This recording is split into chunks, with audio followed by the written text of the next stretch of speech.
이 시간 함께 봉독할 하나님의 말씀은 마가복음 10장 1절로 12절 말씀 가운데 2절로 9절의 말씀까지 함께 봉독하시도록 하겠습니다. 바리새파 사람들이 다가와서 예수를 시험하려고 물었다. 남편이 아내를 버려도 됩니까? 예수께서 그들에게 말씀하셨다. 모세가 너희에게 어떻게 하라고 명령하였느냐? 그들은 이혼장을 써주고 아내를 버리는 것을 모세는 허락하였습니다 하고 말하였다.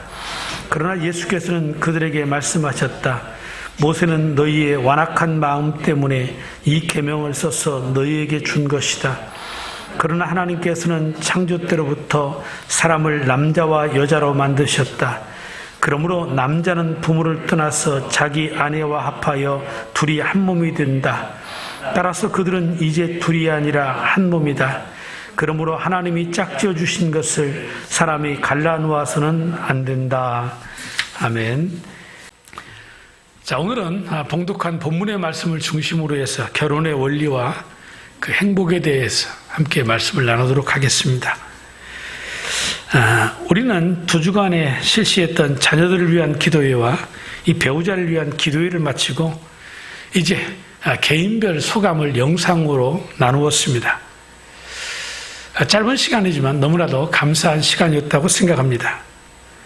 특별히 오늘 나눈 이 싱글 목장의 청년들의 배우자를 위한 기도는 우리 가정의 결혼에 대해서 다시 한번 생각하게 하는 시간이 된 것 같습니다. 결혼은 하나님의 창조적인 원리입니다. 가정을 개인들의 우연한 만남에 의해서 이루어진 것이라고 생각해서는 안 됩니다. 하나님은 인간을 창조한 그 순간부터 가정을 예비해 두셨습니다. 그래서 시대를 불문하고 하나님께서는 가정을 통하여 하나님의 섭리를 이루어 가셨습니다. 그래서 가정은 교회와 함께 하나님께서 역사하시는 거룩한 도구인 것입니다. 그런데 요즘에 들어와서 젊은이들은 이런 질문을 자주 합니다. 결혼 과연 해야 합니까? 여러분, 분명한 것은 앞에서 말씀드린 것처럼 결혼은 하나님의 창조적인 원리라고 그랬습니다.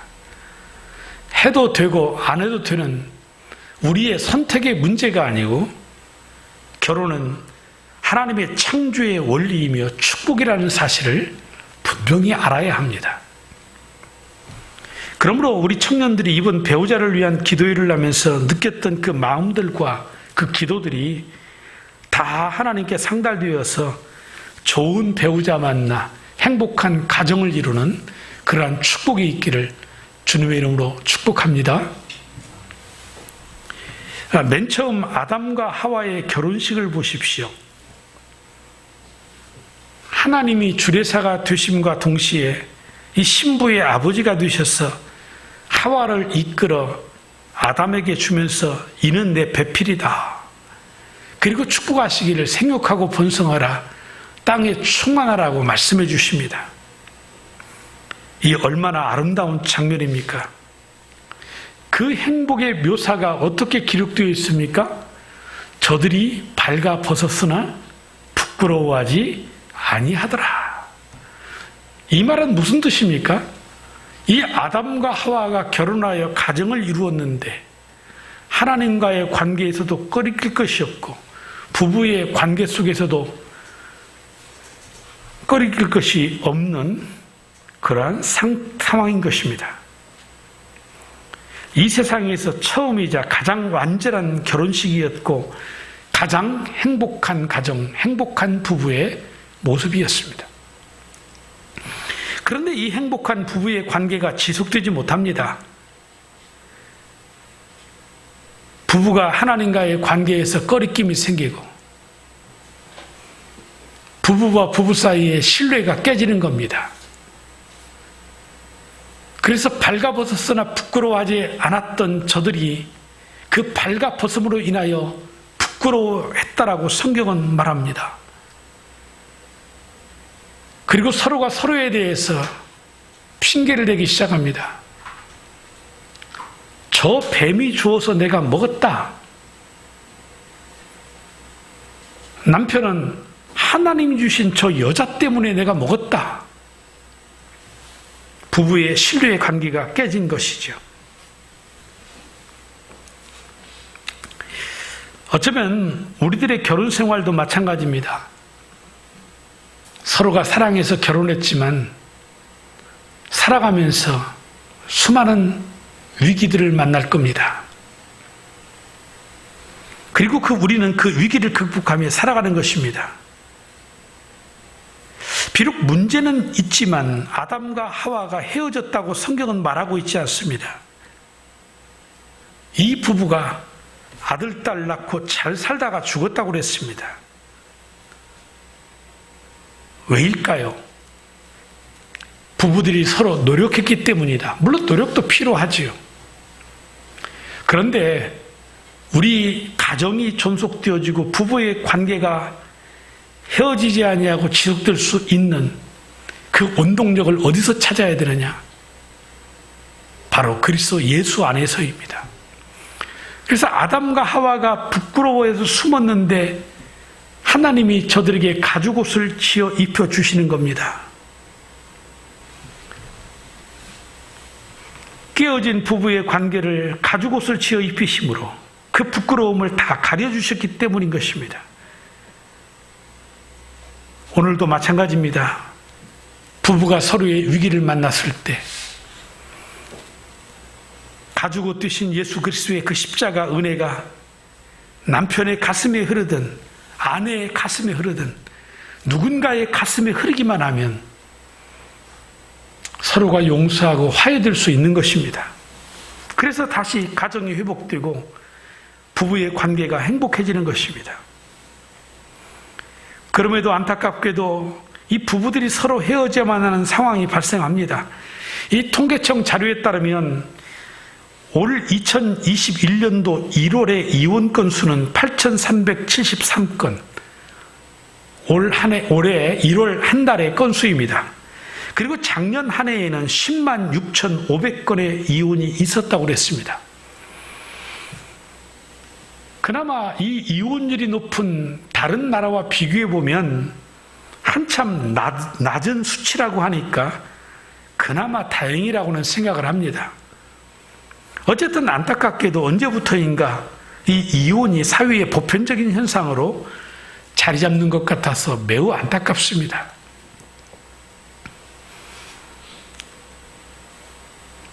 오늘 본문을 보면 이 바리새인들이 예수님께 이런 질문을 던집니다. 2절입니다. 바리새파 사람들이 다가와서 예수를 시험하려고 물었다. 남편이 아내를 버려도 됩니까? 오늘날로 말하면 이혼해도 됩니까? 이렇게 묻는 겁니다. 물론 이 본문에서 시험하려고 물었다라고 했던 것처럼 저들은 예수님에게 올가미를 씌워서 자신들의 실추된 명예를 다시 찾아보겠다는 생각으로 이 이혼에 관한 엉뚱한 질문을 던져서 주님을 공격하고 있는 것입니다. 이 당시에 이혼에 대한 바리새인들의 해석은 크게 두 가지입니다. 비교적 이혼에 대해 엄격했던 이 샴마이 학파의 이 주장은 성경의 말씀처럼 간음한 이유 외에는 절대로 이혼할 수 없다. 이런 주장을 했고, 반면에 이 힐렐 학파라고 하는 이 학파는 매우 자유로운 생각을 가졌어요. 그래서 아내에게 지극히 사소한 잘못이 있거나 혹은 남편이 다른 여자를 좋아하는 경우에라도 이혼할 수 있다라고까지 주장을 했습니다. 그런데 언젠가 제가 어느 자리에서 이런 얘기를 한 적이 있습니다. 여러분들이 지금 내비따라 성경 읽기를 하면서 이 모세 오경을 쭉 읽다 보면 남자와 여자 사이에 발생하는 모든 문제들이 누구 중심으로 흘러가느냐면 남성 중심으로 흘러가요. 어찌 보면 지금 이 이혼에 관한 문제도 남성 중심으로 흘러가요. 우리 여성분들은 굉장히 기분 나쁠 것 같아요. 제가 봐도 기분이 나빠요. 어쨌든 이 두 학파의 논쟁에 예수님을 끌어들인 겁니다. 이렇게 대답해도 공격을 당하고 저렇게 대답해도 공격을 당할 수밖에 없는 상황입니다. 그때 주님이 바리새인들에게 3절에 이렇게 묻습니다. 예수께서 그들에게 말씀하셨다. 모세가 너희에게 어떻게 하라고 명령하였느냐? 그러니까 바리새인들이 이렇게 대답합니다. 4절을 보면 그들은 이혼장을 써주고 아내를 버리는 것을 모세는 허락하였습니다 하고 말을 합니다. 이 말은 신명기 24장 1절의 말씀을 인용한 겁니다. 남녀가 결혼을 하고 난 다음에 남편이 아내에게 수치스러운 일을 발견하여 아내와 같이 살 마음이 없을 때에는 아내에게 이혼 증서를 써주고 그 여자를 자기 집에서 보낼 수 있다. 여기에 이혼당한 이 아내의 이 수치드는 일, 과연 이것이 무엇일까요? 정확히 알 수는 없지만 적어도 이 여자가 음행을 하거나 간음을 하지는 않았을 것입니다. 왜 그런 생각을 합니까? 만약에 음행과 간음의 문제라면 이것은 이혼으로 끝나는 문제가 아닙니다. 음행한 연고 없이 이혼 증서를 써줄 수 없다 그랬으니 음행이라고 생각할 수는 있겠죠. 그런데요, 신명기 22장 22절로 24절에 보십시오. 만약에 음행을 했다면 이혼이 아니라 돌에 맞아 죽임을 당해야 하는 것입니다. 어떤 남자가 남의 아내와 정을 통하다가 들켰을 때에는 정을 통한 남자와 여자를 다 죽여서 이스라엘에서 이런 악의 뿌리를 뽑아야 한다. 한 남자와 약혼한 처녀를 다른 남자가 성 안에서 만나서 정을 통하였을 경우에 두 사람을 다 성문 밖으로 끌어다 놓고 돌로 쳐서 죽여야 된다. 그러니까 여기서 말하는 수치스러운 일은 아마도 어떤 이러한 객관적인 사실보다는 남편의 주관적인 생각과 판단이었을 겁니다. 그래서 당시의 사람들은 수치들은 일을 확대 해석해서 광범위하게 적용을 했습니다. 예를 들면 지금 제가 말씀드리는 이 확대 해석을 오늘 이 시대에 적용한다면 이혼당하지 않을 여자가 한 사람도 없을 것입니다. 왜요? 밥을 잘못해서 밥을 태웠다. 이혼 사유가 됩니다. 남편이 말을 했는데 그 말을 듣지 않았다. 이혼 사유가 됩니다. 심지어는 남편이 원하는 대로의 그 스타일로 옷을 입지 않았다. 이혼 사유가 됩니다. 여자의 목소리가 담장 밖으로 너무나 크게 들렸다. 그래서 남편이 기분이 상했다. 이혼 사유가 됩니다. 음식이 맛이 없다. 이혼 사유가 됩니다. 이 아까 말한 힐렐 학교에서는 아내가 남편의 음식을 요리할 때 소금을 너무 치거나 고기를 너무나 오래 굽는다면 그녀는 이혼당하는 것이 마땅하다고까지 가르쳤습니다. 이들의 자유로운 율법 해석으로 인해서 남자들은 법을 이용해서 여자들을 더욱더 학대한 겁니다. 우리가 지금 이 이야기를 들었지만 말도 안 되는 소리죠. 뭐 헐 정도가 아니고 입에서 쌍욕이 나올 정도로. 뭐 이런 게 다 있어. 그런데 그 시대의 여자들이 그렇게 살았어요. 얼마나 안타깝고 불행한 삶입니까?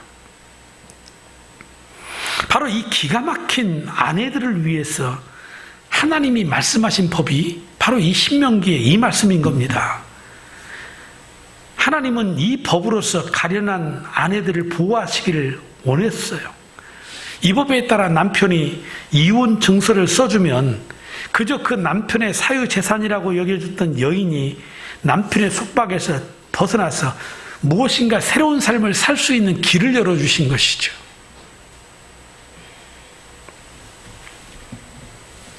그런데 하나님이 제정하신 이 법을 이스라엘 사람들은 완전히 엉뚱하게 읽은 겁니다. 이 이혼 증서를 써주는 것이 여자를 보호하기 위해서임에도 불구하고 자기들 마음대로 이혼해도 되는 법이라고 읽은 것입니다. 한마디로 아내를 보호하기 위해 만든 이 법을 이용 허용법이라고 읽은 것입니다. 하나님의 마음을 엉뚱하게 오해한 것입니다. 그런데 오늘 우리들도 마찬가지입니다. 아무리 말씀을 많이 읽고 아무리 성경 구절을 많이 외워도 하나님 아버지의 이 마음을 오해하면 바로 저 유대인들처럼 되는 것입니다. 내가 읽고 싶은 대로 성경을 읽고 해석을 하고 내 마음대로 행동을 하는 것이죠. 그러면서도 나는 하나님을 잘 섬기고 있다. 아닙니다. 착각하는 것입니다. 그렇다면 이러한 바리새인들과의 논쟁에서 주님께서 우리에게 말씀하시고자 하는 그 결혼의 의미가 무엇일까요? 그들은 이혼을 해야 되느냐 말아야 되느냐를 가지고 예수님을 공격하고 있어요. 만약에 여기서 예수님께서 이혼의 문제를 가지고 거론했다면 예수님은 그들의 작전에 휘말리게 되었을 것입니다. 이렇게 답을 해도 공격을 당하고 저렇게 답을 해도 공격을 당하는 것입니다. 그런데 예수님은 이혼을 말하는 그들에게 이혼에 대하여 말하는 것이 아니고 결혼에 대하여 말을 합니다. 오늘날 많은 사람들이 이혼에 대한 아픔을 가지고 있거나 그러한 삶의 문제로 괴로워하는 분들이 많이 있습니다. 우리는 그분들의 사정을 다 이해할 수 없습니다. 그러므로 섣불리 판단해서는 안 됩니다. 지금 결혼한 이 부부의 상황은 2000년 전에 예수님 당시의 상황이나 3500년 전에 이 모세 시대의 상황과는 전혀 다른 것입니다. 이제까지 우리가 살펴보았지 않습니까? 그때는 이 아내가 마치 물건과 같은 남편의 소유물이었지만 지금은 아내가 종도 아니고 소모품도 아니고 남편의 재산이 아닙니다. 동등한 인격을 가지고 함께 살아가는 존재들입니다. 그럼에도 이혼한 부부들이 이혼을 할 때에는 그만한 아픔들이 있었을 것입니다. 그러므로 함부로 판단하거나 함부로 말해서는 안 됩니다.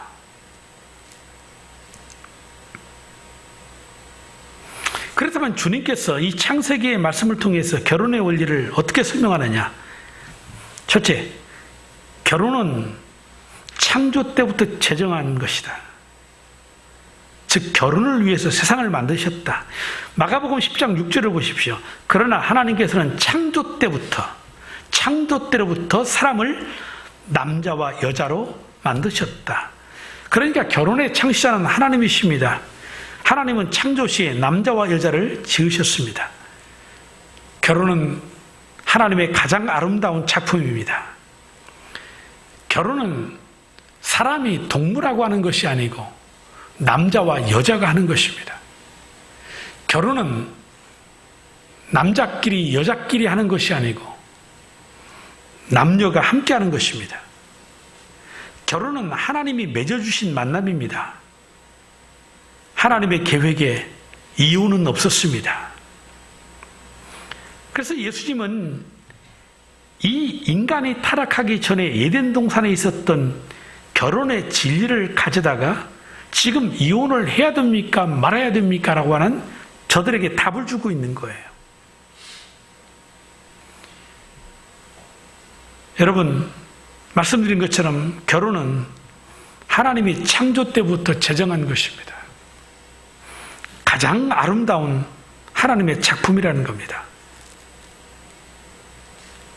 그러므로 우리는 결혼을 해도 되고 안 해도 되는 우리의 선택의 문제로 보지 말고, 아하, 나를 향한, 우리를 향한 하나님의 가장 아름다운 축복이다.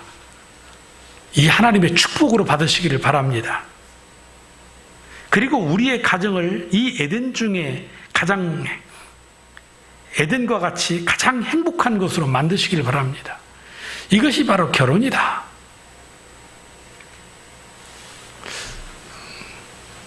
별로 반응들이 없으시죠? 왜요? 말은 맞는 말인데 이게 잘 안 되니까. 목사님, 무슨 말씀인지는 알겠어요. 근데 우리 가정은 아니에요. 어느 가정이 그러면 우리 가정은 행복해요. 우리는 한 번도 안 싸우고 평생을 살아요. 그런 가정이 어디 있겠어요?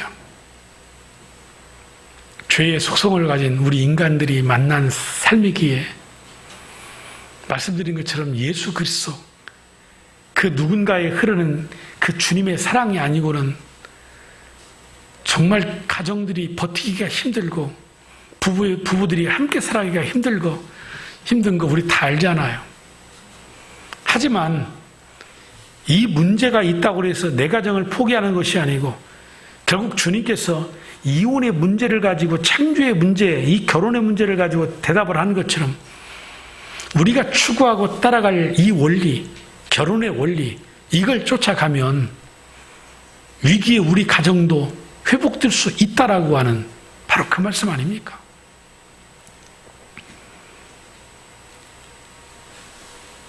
그리고 두 번째, 결혼은 한 몸을 이루는 것입니다. 7절로 8절을 보십시오. 그러므로 남자는 부모를 떠나서 자기 아내와 합하여 둘이 한 몸이 된다.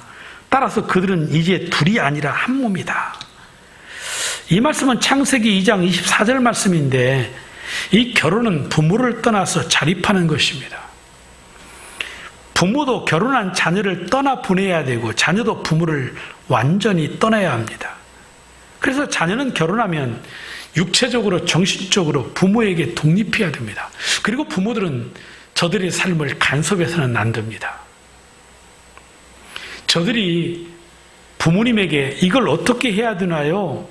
만약에 도움을 청한다면 우리 인생의 삶의 경험을 가지고 자녀들에게 그래, 이런 때는 이렇게 하는 것이 좋더라. 내가 살아보니 이렇더라.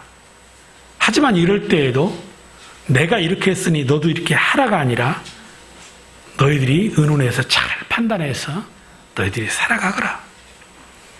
완전히 이 결정을 결혼에서도 부모가 해주면 안 된다는 얘기죠. 너네들이 하라는 거죠. 독립된 너네들. 이것이 영적으로, 정신적으로, 육체적으로 완전히 부모에게서 독립되어진 삶을 살도록 해주는 것. 이것을 말합니다.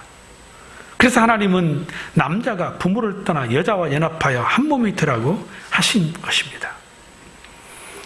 서로의 인격을 존중하는 독립체로 연합하라는 것입니다. 그래서 아담은 하와가 자신과 한 몸인 것을 알았습니다. 그래서 그가 이 하와 여자를 처음 만났을 때 뭐라고 그랬어요? 이는 내 뼈 중에 뼈요, 내 살 중에 살이라고 고백을 했습니다. 그래서 부부는 인간관계 중에서 가장 친밀한 관계이지요. 결혼을 해서 부부가 되면 부모보다도 부부의 관계가 더 친밀해야 합니다. 부부가 되어서 자녀를 낳아도 자녀들의 관계보다도 부부의 관계가 더 친밀해야 합니다. 만약에 내가 부부의 관계보다도 자녀에게 더 밀착되어 있다면 부부의 관계에서 찾지 못한, 만족하지 못한 행복을 자녀에게서 대신 맛보려고 합니다. 그래서 자녀에게 집착을 하는 겁니다.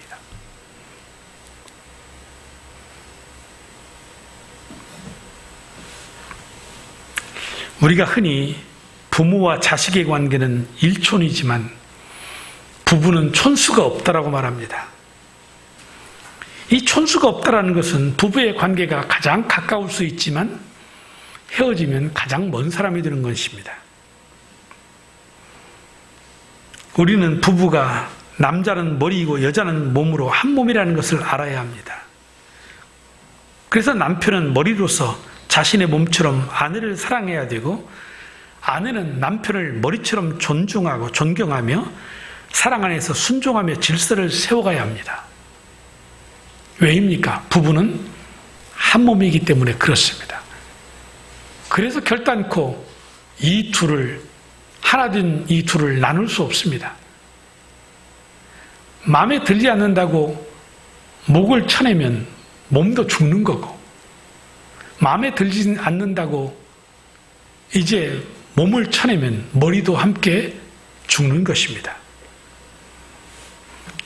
그래서 이혼은 한 생명을 죽이는 것입니다. 잊지 마십시오. 결혼은 부부가 서로 한 몸을 이루는 것입니다. 그리고 세 번째, 주님은 결혼은 하나님이 짝지어 주신 것이다. 그러므로 나눌 수 없다라는 것이죠. 9절입니다. 그러므로 하나님이 짝지어 주신 것을 사람이 갈라놓아서는 안 된다.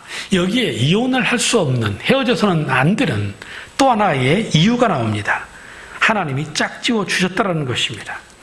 하나님이 여자를 만드시고 남자에게 이끌어 오셨습니다. 결혼은 자신의 욕심을 따라 하는 것도 아니고, 결혼은 자신의 감정을 따라 하는 것도 아니고, 결혼은 인간 조건을 보고 거래하는 것이 아닙니다. 결혼은 물질적인 부와 외모를 보고 선택하는 것이 결코 아닙니다. 요즘에는 결혼 정보회사에서 결혼 상대자도 점수를 매깁니다. 그 점수가 비싼 사람끼리 결혼을 하는 거지요. 그러나 결혼은 이렇게 이해타산으로 결정하는 것이 아닙니다. 결혼은 하나님의 인도하심 속에서 하는 것입니다. 그래서 하나님이 인도하시는 사람과 결혼하기 위해서 우리는 순종하는 마음으로 기도를 많이 해야 되는 것입니다.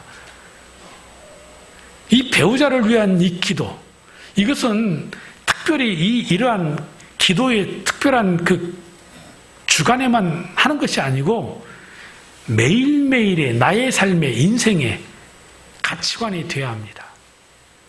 이것이 기도 가운데 바르게 되어져야 결혼을 해서 부부가 되어서 살아갈 때에도 이 부부의 관계가 위기를 극복하고 믿음 가운데 행복한 가정을 만들어갈 수 있는 동력이 될 것입니다.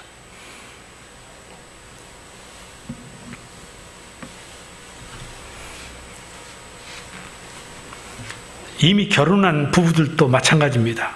우리가 지난날에 어떻게 결혼을 했든지 간에 그 모든 것이 하나님의 섭리 속에서 한 것이구나, 우연이 아니었구나, 이거 인정해야 합니다. 그래야 서로의 부부가 비록 부족함이 있고 비록 아픔들을 가지고 있을지라도 새롭게 보이는 겁니다. 사람들이 쉽게 이혼하는 것은 왜입니까? 우리의 결혼이 하나님의 섭리 속에 있다라는 것을 인정하지 않기 때문입니다. 내가 선택했다고 생각하니까 내가 버리는 것입니다.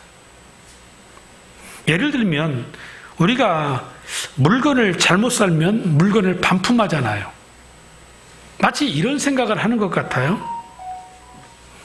그래서 요즘에는 인턴 결혼이라는 말이 나옵니다. 1년이고 2년이고 먼저 살아보고 이 사람이 나하고 맞는가 맞지 않는가, 맞네?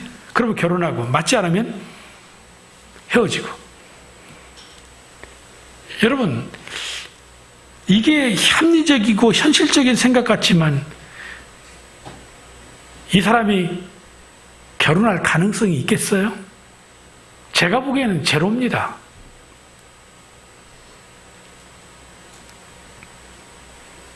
살아보고 결혼해도 그들은 또 헤어질 거고 또 헤어질 겁니다.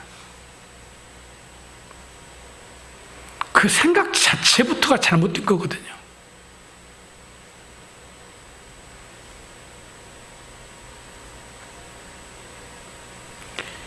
사랑하는 성도 여러분들, 결혼은 내가 선택한 것이 아니고 하나님의 섭리에 의해서 이루어진 것이다. 이거 받아들여야 합니다. 그래서 결혼은 다시 물릴 수 없는 것입니다. 하나님이 짝지어 주셨기 때문에. 마지막 네 번째, 이혼은 안 됩니다. 오늘 마가복음 10장 10절로 12절을 보십시오. 집에 들어갔을 때의 지자들이 이 말씀을 두고 물었다. 예수께서 그들에게 말씀하셨다. 누구든지 아내를 버리고 다른 여자에게 장가드는 남자는 아내에게 간음하는 것이요. 또 아내가 남편을 버리고 다른 남자에게 시집가면 간음하는 것이다. 집에서 제자들이 다시 결혼에 대해서 물었을 때 예수님이 하신 말씀이 있어요. 이 말은 어떤 희생이 있어도 절대 이혼은 해서는 안 된다. 이 말입니다. 그런데 여러분, 모세 시대에도 이혼 증서를 써주어서 이혼하는 제도가 있었고, 지금 이 시대에도 이혼을 하잖아요. 예수님의 말씀은 어찌 보면 원론적인 얘기 같아요. 그렇게밖에 안 들려요. 예수님의 말씀이 틀렸다는 것이 아니에요. 예수님의 말씀은 모범 정답이에요. 그런데 죄로 말미암아 이 죄성을 가지고 살아가는 연약함을 가진 우리 속에 현실적으로는 이러한 문제들이 발생하고 있어요. 목사인 제 자신도 때로는 목사님 이혼을 해야 될까요? 말아야 될까요? 그 삶의 이야기를 듣다 보면 정답은 이혼하지 말아야 되지요. 이혼하면 안 된다고 말해야 되지요. 그런데 어느 때는 듣다가 다 이야기 끝나지도 않았고 그 사람의 본심이 무엇인지도 솔직히 모르겠는데 이런저런 얘기를 하고 있지만 사실은 이혼을 하고 싶은 마음이 없고 이 문제를 해결해달라고 온 것 같은데 그 이제까지 그 여인의 삶의 이야기를 듣다가 중간에 나도 모르게 뭐하러 살아? 이혼해. 저도 제 감정을 제 스스로가 조절하지 못해요. 상담해주는 상담가로서 실수를 하는 거죠. 어떻게 살았을까?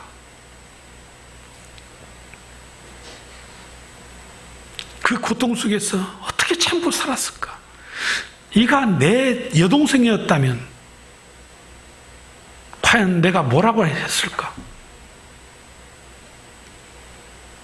그래도 살아야 된다 이렇게 말했을까? 아니요. 10번, 100번이라도. 그런데 왜 지금까지 그러고 있었니? 이 바보같이.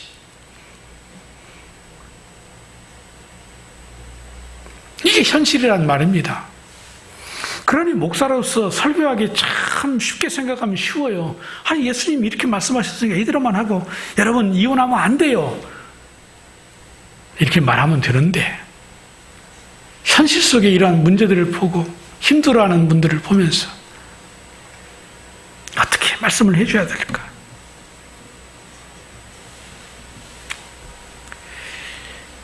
맞습니다. 예수님의 말씀은 본래 하나님의 뜻이 뭡니까? 결혼은 이혼하기 위해서 하는 것이 아니라는 겁니다. 결혼은 행복한 가정을 만들기 위한 것이라는 겁니다. 이것이 창조적인 원리요 명령이라는 것입니다. 그런데 죄로 말미암아 우리 인간이 이 하나님의 행복 속에서 멀어졌어요. 부부의 관계에서도 문제가 있어요. 이 신명기에 나오는 내용처럼 이를 악용하는 사람들이 있어요.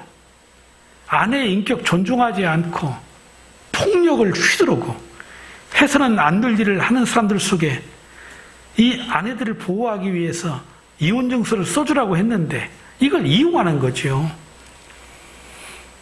누가 행복하기 위해서 결혼하지 불행하기 위해서 이혼하기 위해서 결혼하는 사람이 도대체 세상에 어디 있겠어요?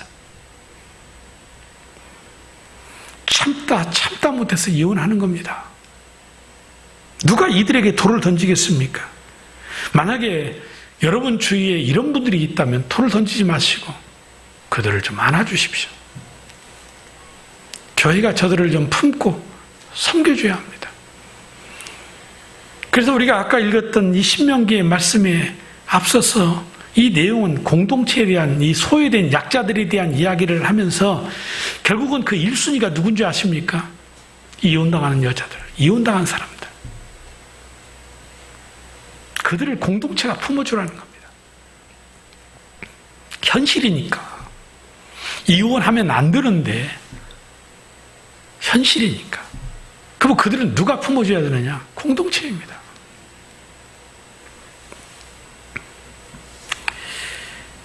저는 이 말씀을 이렇게 정리하고 싶습니다.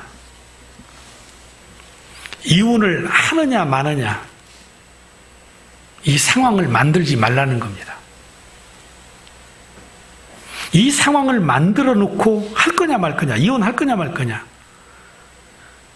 여기에 해답이 없는 겁니다. 갈 때까지 간 겁니다. 그러니까 예수님이 이 이혼을 할 거냐 말 거냐 이 문제를 가지고 해답을 안 하시고 이 결혼의 원리에 대해서 말씀을 하신 이유는 바로 여기에 있는 겁니다.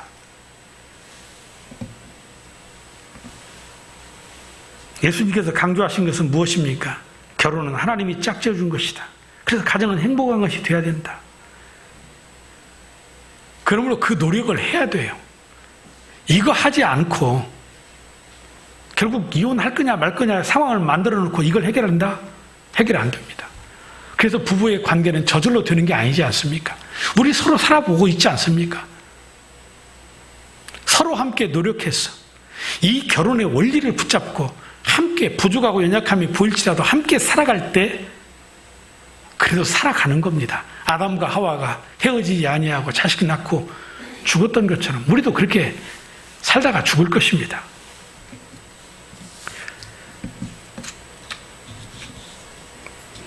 제가 드리는 이 이야기를 한번 들어보십시오. 자, 어떤 분이 젊은 나이임에도 불구하고 지난 12년 동안 부부로서 등을 한번 대본 적도 없고 말을 해본 적이 없이 살아갑니다. 이혼한 거 아니에요. 한 집에서 살아요. 자식들도 낳고 사는데 12년 동안 사실은 남남이었던 거죠. 그러면 왜 이혼하지 않고 삽니까? 이렇게 물어보면 세상 사람들은 자식들을 위해서 그럽니다. 이렇게 말할지 모르겠습니다. 여러분 생각해 보세요. 어찌 보면 자식들이 어릴 때는 모르겠지만 그 엄마 아빠의 관계 모르겠어요? 오히려 헤어져서 정리하고 아픔을 가지고 새롭게 시작하는 것이 자녀들에게 나을지도 몰라요. 교육학적으로. 근데 남들 눈에 이혼한 가정이 아니다라고 하는 그거 하나 때문에 그 엄마 아빠가 엄마는 엄마고 아빠는 아빠인데 이 엄마 아빠를 동시에 부를 수 없는, 왜? 둘은 떨어져 있으니까, 남이니까.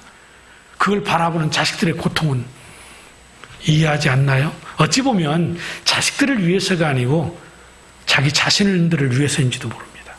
그런데 이들은 크리스찬이에요. 교회도 다녀요. 교회에서 봉사하고 할 거 다 해요. 그런데 왜 이혼 안 하냐 물어봤더니 성경에서 이혼하지 말라고 했기 때문에 이혼하지 않는다라는 겁니다. 그러면 이 지금 두 부부의 삶이 성경적인 것입니까?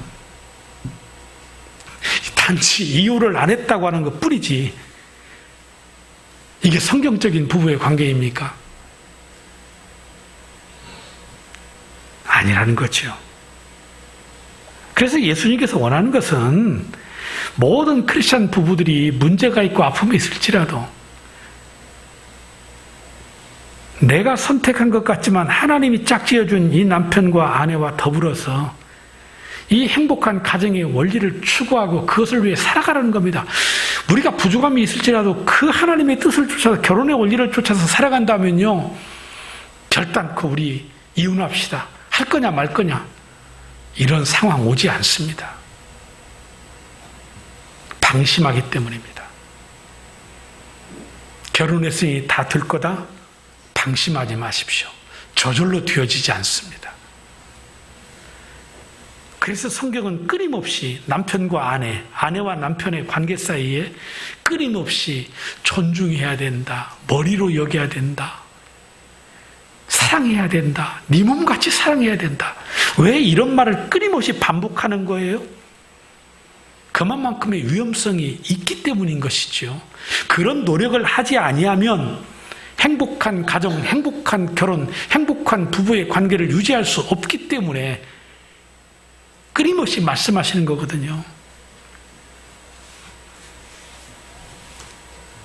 그래서 예수님은 이혼을 하느냐 마느냐 하는 상황이 이르기 전에 성경이 말한 행복한 결혼의 원리를 깨달아서 부부가 서로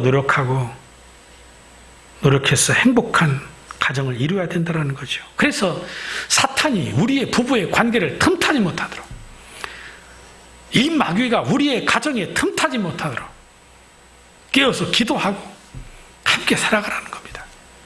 저는 우리 예일교회 모든 성도들 가정들이 오늘 예수님께서 말한 이 행복, 결혼의 원리와 행복의 원리를 깨달아서 이혼하느냐 마느냐 이 상황이 오기 이전에 결혼의 원리 깨달아서 함께 기도하고 마귀가 틈타지 못하도록 해서 정말 행복한 가정을 이루고 행복한 부부가 되는 그런 축복이 있기를 주님의 이름으로 축복합니다.